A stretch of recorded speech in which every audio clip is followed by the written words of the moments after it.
Assalamualaikum warahmatullahi wabarakatuh. Bismillahirrahmanirrahim.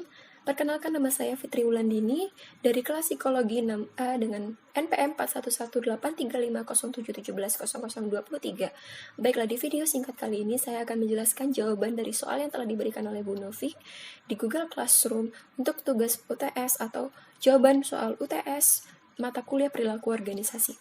Baiklah, untuk soal yang pertama, apa yang Anda ketahui dari perilaku organisasi ditinjau dari kelompok, individu, dan organisasi itu sendiri? Baiklah, jawaban saya yaitu yang pertama, saya akan mulai dulu dari individu. Saya pertama akan menjelaskan terlebih dahulu pengertian perilaku organisasi.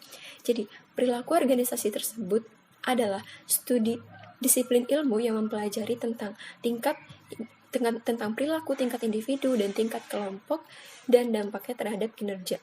Kemudian lebih rincinya, perilaku organisasi itu adalah sebuah studi yang mempelajari tentang cara orang lain berpikir, perasaannya, kemudian yang dilakukan di dalam ataupun di luar organisasi.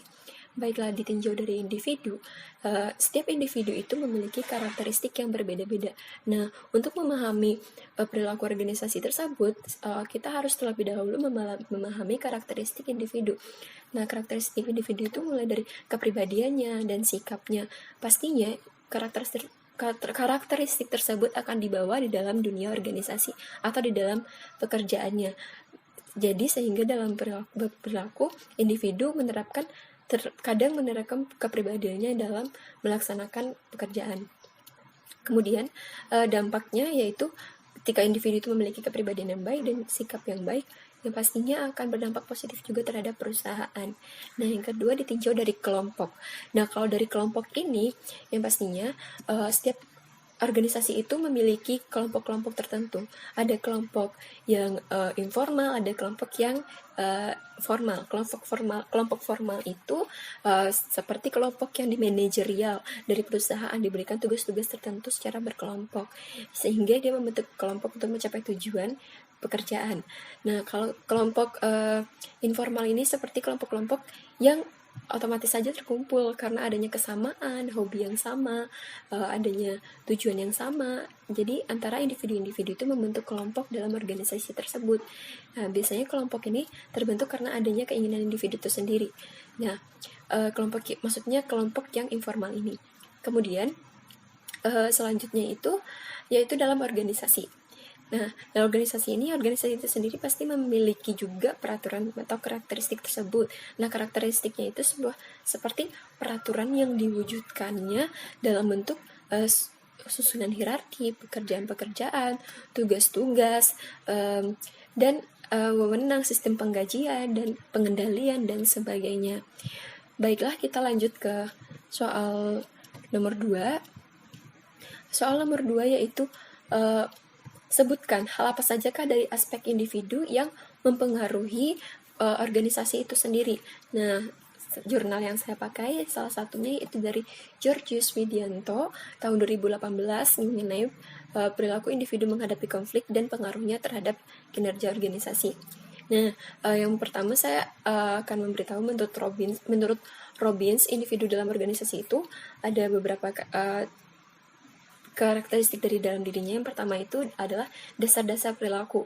Nah, dasar-dasar perilaku ini seperti kemampuan kognitifnya, kemampuan fisiknya, kemampuan kognitif ini seperti kecerdasan dia dalam melakukan pekerjaannya, dalam menyelesaikan tugasnya dengan baik.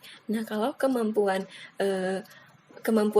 fisiknya itu seperti energinya, staminanya dalam menjalankan pekerjaan atau seperti kesehatannya. Kemudian ada kepribadian. Setiap individu itu seperti yang saya sudah katakan sebelumnya, setiap individu mempunyai kepribadian yang berbeda-beda. Nah, kepribadian ini pastinya akan berpengaruh juga terhadap kinerja. Kalau dia memiliki kepribadian dan sikap yang baik, maka dia akan bisa menjalin hubungan yang baik dengan lingkungannya. Nah, kemudian ada motivasi. Ketika individu memiliki motivasi yang besar, juga akan memiliki pengaruh besar terhadap perusahaannya. Ketika ia memiliki motivasi yang baik, dia akan menyelesaikan tujuan dan tugasnya dengan baik.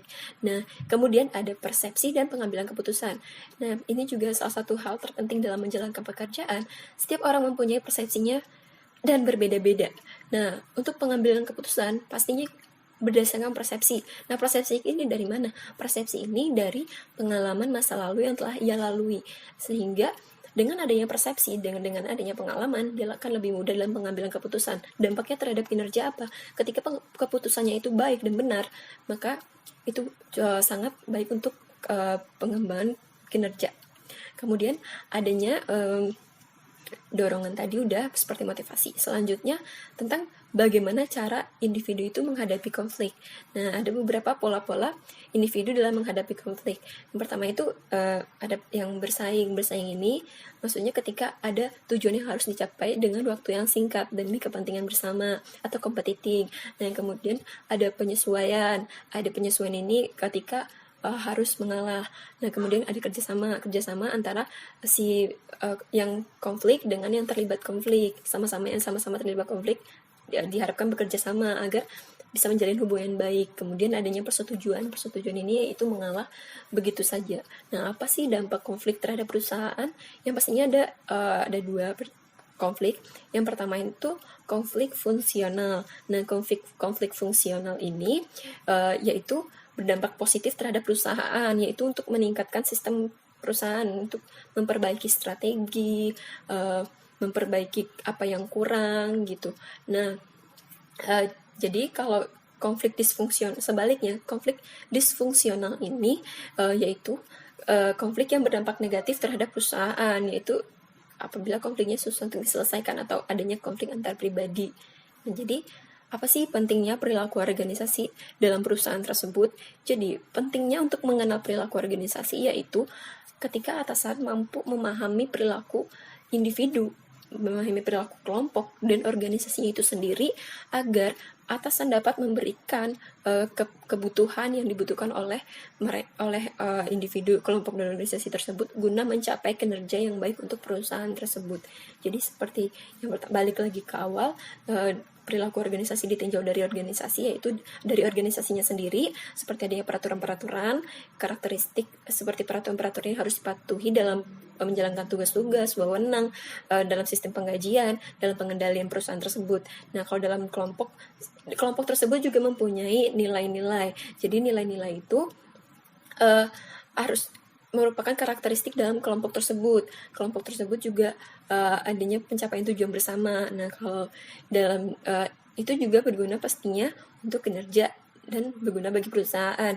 Nah, untuk individunya seperti karakteristik individu-individu yang misalnya ada yang introvert atau ada yang gimana. Jadi atasan ini dapat memahami karakteristik individu tersebut guna memberikan keperluan yang sesuai dengan pekerjaan dan jabatan masing-masing individu tersebut.